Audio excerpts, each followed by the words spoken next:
Para kekasih, tema kita adalah The House of Your Servant, rumah dari hambamu.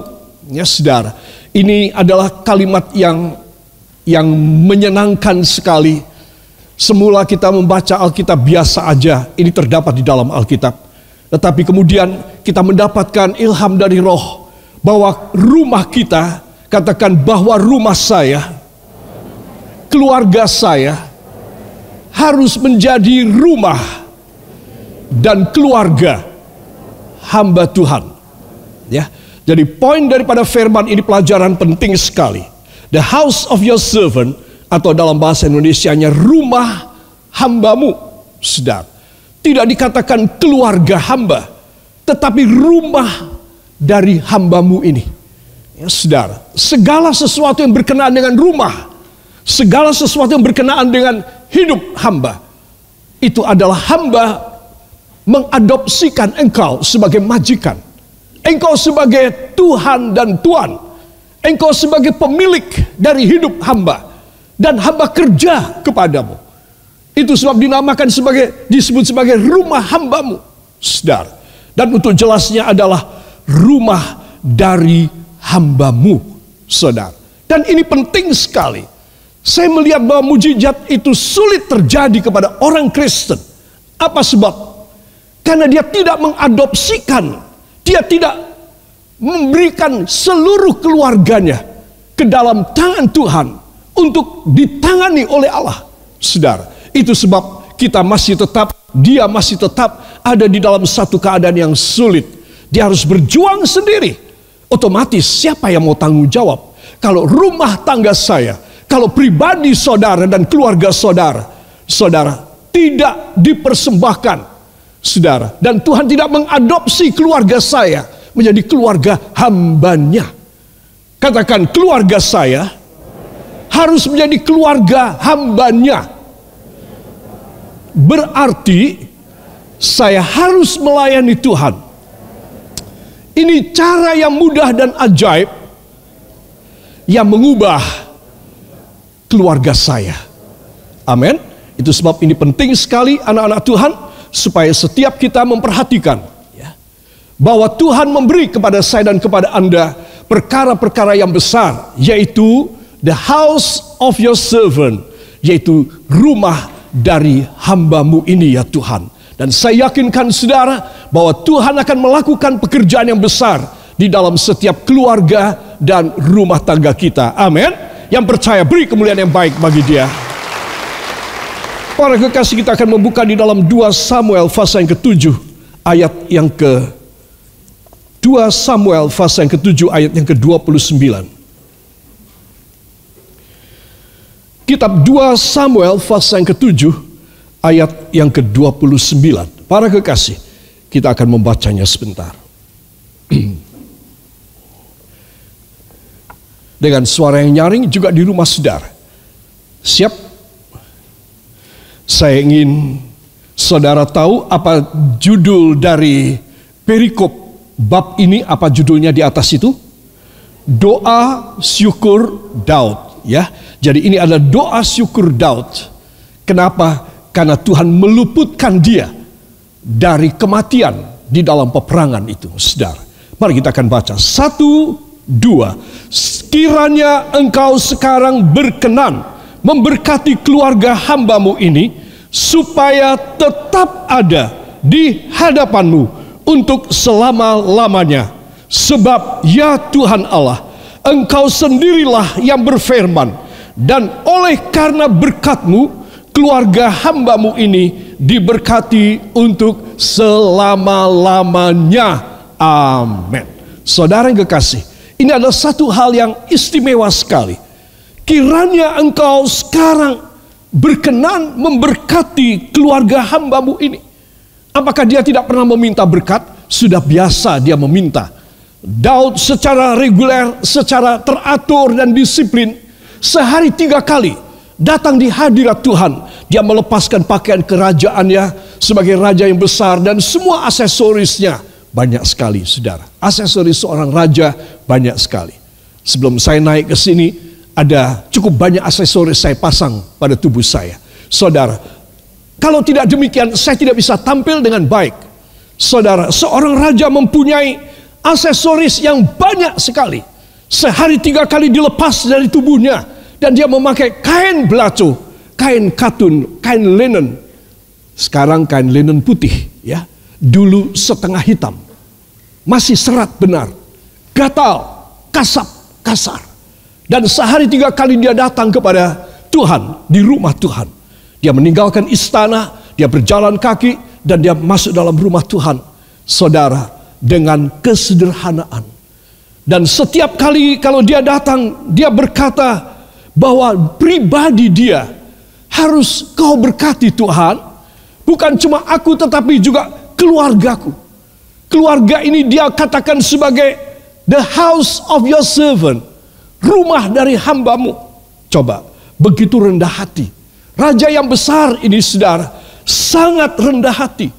Itu sebab saya ingin mengajak semua saudara, rumah-rumah tangga kita, keluarga dan pribadi kita yang masih single, atau yang karena sesuatu hal terpaksa ibu hidup sendiri, bapak hidup sendiri, anak-anak hidup sendiri, seperti sebatang kara dan tidak ada yang bisa menaungi. Saya beritahu kepada Anda, pribadi saudara, engkau yang sudah pernah menikah dan engkau yang belum menikah, engkau boleh mengadopsi kata-kata ini. The house of your servant. Pribadiku ini adalah rumah daripada hambamu ya Tuhan. Supaya apa? Supaya Tuhan bekerja di dalam tiap pribadi kita. Kita tidak mencari uang sendiri. Kita tidak menolak dengan imunitas kita penyakit COVID-19. Kita tidak berbuat segala sesuatu dengan kemampuan sendiri.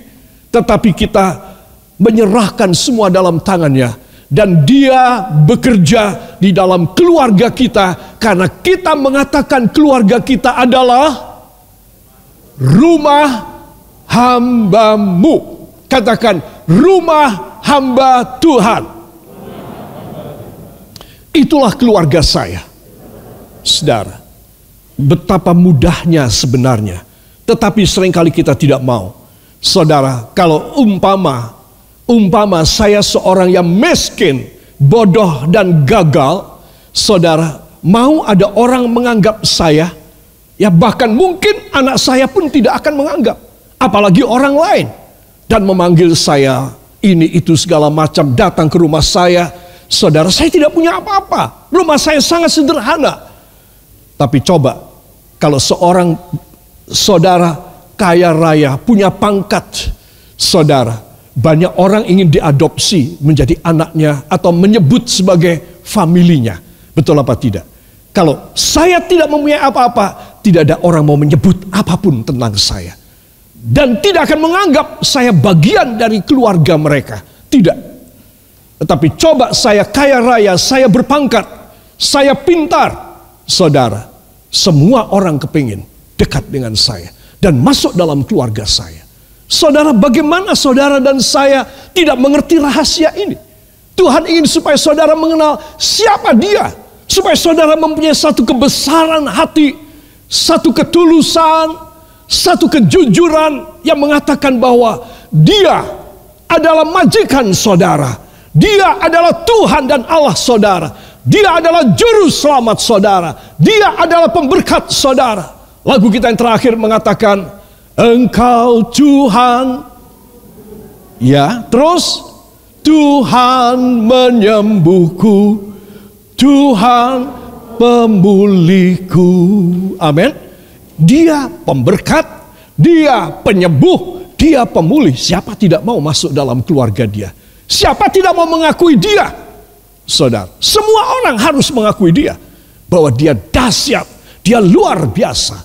Itu sebab anak-anak Tuhan, saya ingin mengajak semua saudara memperhatikan bahwa kemurahan Tuhan, katakan, kemurahan Tuhan mengatasi segalanya di dalam hidup saya. Dalam nama Yesus, pagi ini saya menyerahkan keluarga saya, pribadi saya, untuk diadopsi menjadi rumah hamba Tuhan, keluarga hamba Tuhan. Dalam nama Yesus. Amin. Haleluya. Saudara yang kekasih, Di dalam ayat ini, saudara, kita bisa melihat bahwa Tuhan mempunyai rencana yang istimewa. Katakan, rencana Tuhan selalu istimewa. Bila tidak istimewa, bukan rencananya. Ya, para kekasih. Nah, kalau saudara melihat gambar ini, saudara, maka apa yang kita baca tadi, kiranya engkau sekarang berkenan memberkati keluarga hambamu ini, supaya, teruskan, tetap ada di hadapanmu untuk selama-lamanya. Sebab ya Tuhan Allah, Dia mengatakan, engkau sendirilah. Katakan, Tuhan sendirilah yang telah berfirman dan berjanji. Dan oleh karena berkat-Nya, pribadi dan keluarga saya akan diberkati selama-lamanya. Amin. Haleluya. Saudara, ini dahsyat ya, memberkati keluarga hambamu ini. Dan oleh karena berkat-Mu, keluarga hambamu ini diberkati untuk selama-lamanya. Di masa COVID-19 ini, kita mengetahui bahwa begitu banyak hal yang negatif terjadi dalam hidup ekonomi, kemudian merambat pada hidup keharmonisan keluarga. Saudara, di mana-mana saja saudara bisa membaca kerusakan-kerusakan, kehancuran-kehancuran keluarga. Ya, kenakalan-kenakalan anak remaja yang merasa tidak diperhatikan. Biasa mereka pergi ke sekolah, siang baru pulang, makan, bermain, tidur, dan lain sebagainya. Sekarang mereka 24 jam, walaupun anak saudara sendiri, walaupun kakak dan adik saudara sendiri, 24 jam harus ketemu. Saudara, dan ini masalah kejiwaan, ini masalah sosiologi yang cukup dahsyat di masa pandemi, yang kita mencoba untuk menutupinya rapat-rapat. Tetapi sebenarnya ini bara api ada di banyak keluarga karena pandemi ini. Saudara, itu sebab kalau kita tidak meminta supaya Tuhan mengadopsi keluarga kita masuk menjadi keluarga hamba-Nya, saudara, maka kita harus berjuang sendiri. Kita harus mempertahankan sendiri. Kita harus memperjuangkan dan mempertahankan dengan kemampuan kita yang seadanya ini.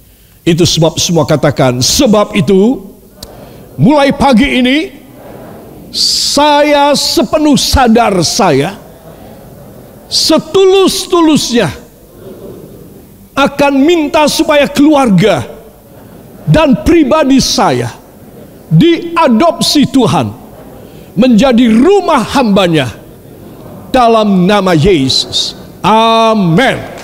Haleluya. Saudara yang kekasih, kita melihat background daripada slide ini adalah family, keluarga. Saudara, dalam 2 Samuel 7 ayat 29 dalam New International Version NIV disebutkan, now be pleased to bless the house of your servant, that it may continue forever in your sight. For you, O sovereign Lord, have already promised to us, and by your blessing we are blessed forever. Saudara, itu sebab Anda dan saya harus tahu bahwa apa yang membandingkan di dalam bahasa Indonesia dan bahasa Inggris ini. Dalam ayat bahasa Inggris tadi yang saya bacakan, now be pleased to bless the house of your servant, that it may continue forever in your sight. For you, O sovereign Lord, have spoken, and with your blessing the house of your servant will be blessed forever. Jadi saudara mesti tahu bahwa hanya oleh karena berkat Tuhan, maka keluarga hamba yang kau adopsi menjadi keluarga hambamu, bukan keluarga anakmu, keluarga hambamu. Katakan, keluarga hamba Tuhan. Maka membuat saya bisa menerima berkat selamanya. Bukan berkat sementara, sebulan demi sebulan, sehari demi sehari kita menyambung hidup. Semua katakan, tetapi berkat selamanya, semasa saya hidup. Seperti janji kepada Daud, terjadi pada saya. Amin. Haleluya. Saudara yang kekasih, Itu sebab apa yang saya ingin sampaikan berikut ini adalah ada 3 prinsip pemberkatan keluarga dan pribadi. Ya, saudara. Yang pertama, oleh perkenan Tuhan saja. Katakan, oleh perkenan Tuhan saja saya bisa diberkati. Saudara, begitu banyak kali kita berjuang mencari modal, mencari ilmu, belajar, mencari relasi supaya bisa kongsi sama kita orang. Saudara, tetapi kalau tidak diperkenan untuk diberkati, ya saudara tidak dapat apa-apa. Saudara cuma jungkir balik saja. Saya cuma terjatuh bangun saja. Syukur-syukur saya bisa makan saben hari. Kenapa? Karena Tuhan tidak berkenan memberkati saya. Jadi sekarang kiranya mata kita terbuka, rohani kita. Kalau Tuhan tidak berkenan sama aku mau berjuang kayak apapun setengah mati.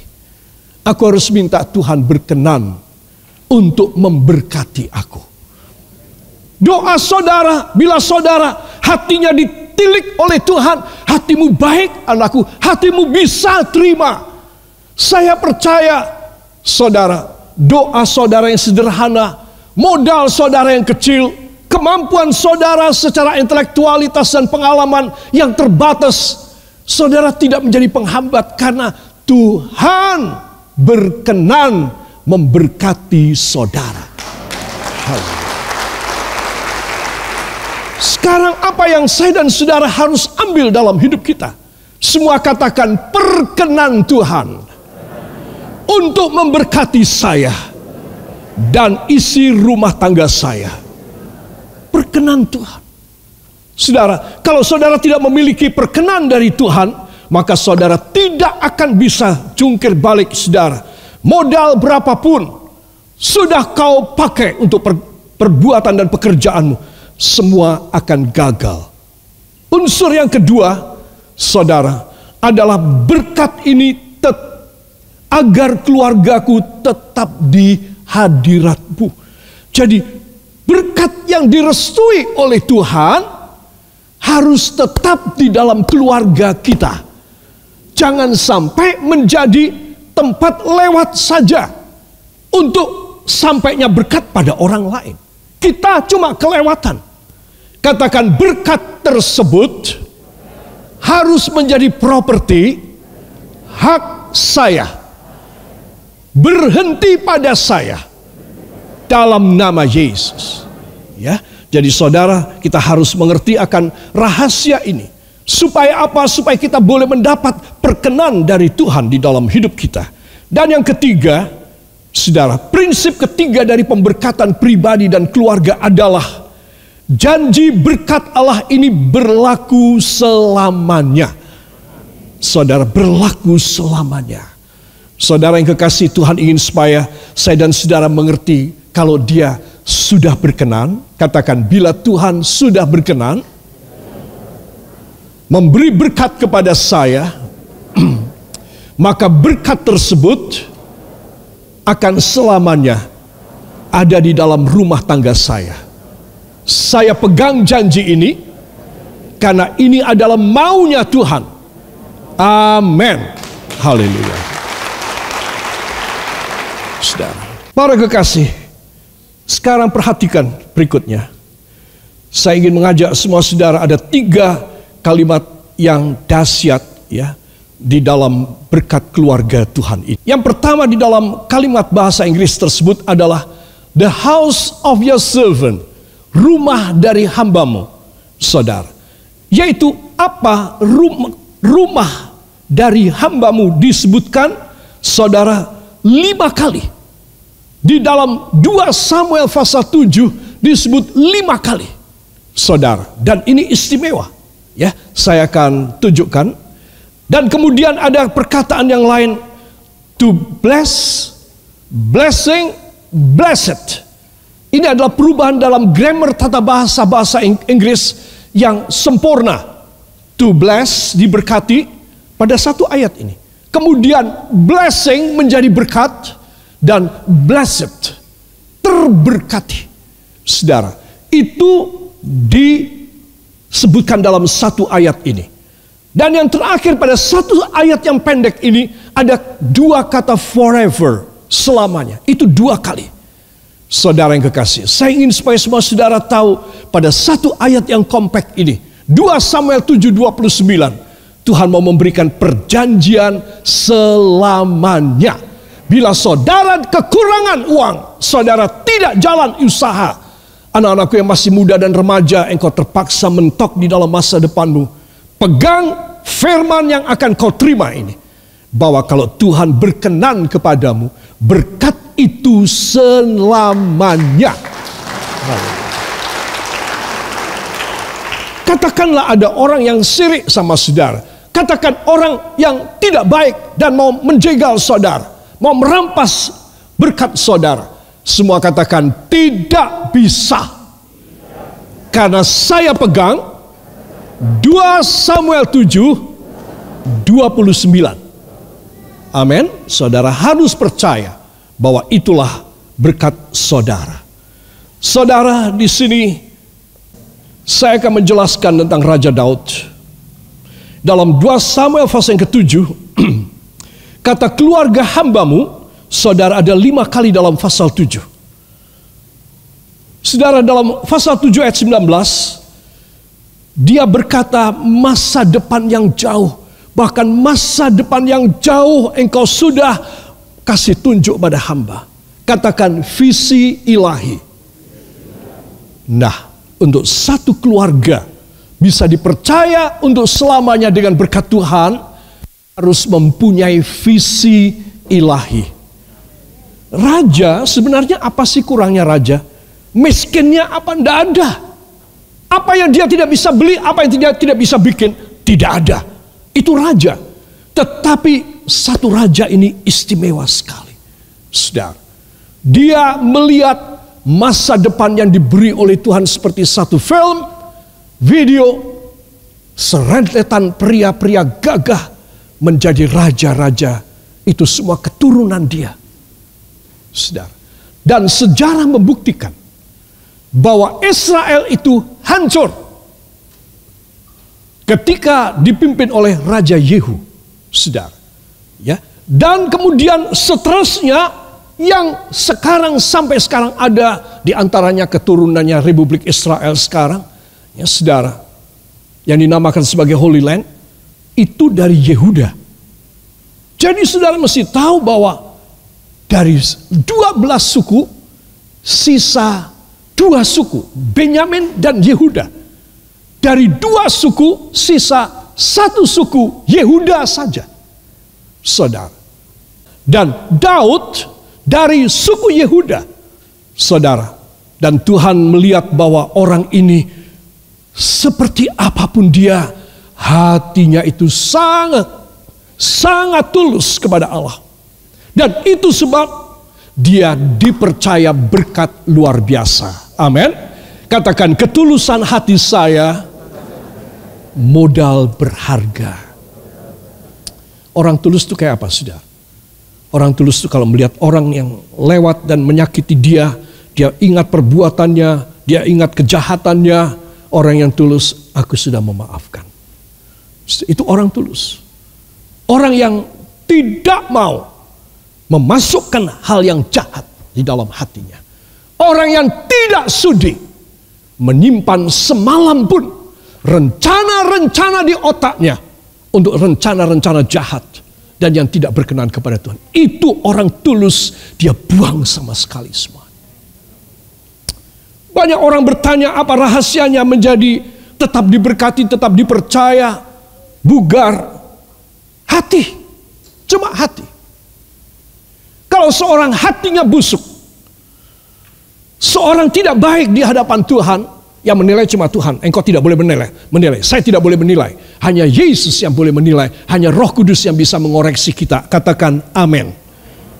Daud ini luar biasa ini. Saudara, banyak orang mengatakan bahwa dia ini menerima anugerah. Itu gak karu-karuan banyaknya dari Tuhan. Tuhan kelewat banget. Benar saya bilang. Kelewat banget sama orang ini. Saya mau tanya, siapa yang ingin menerima anugerah kelewat banget? Tolong angkat tangan.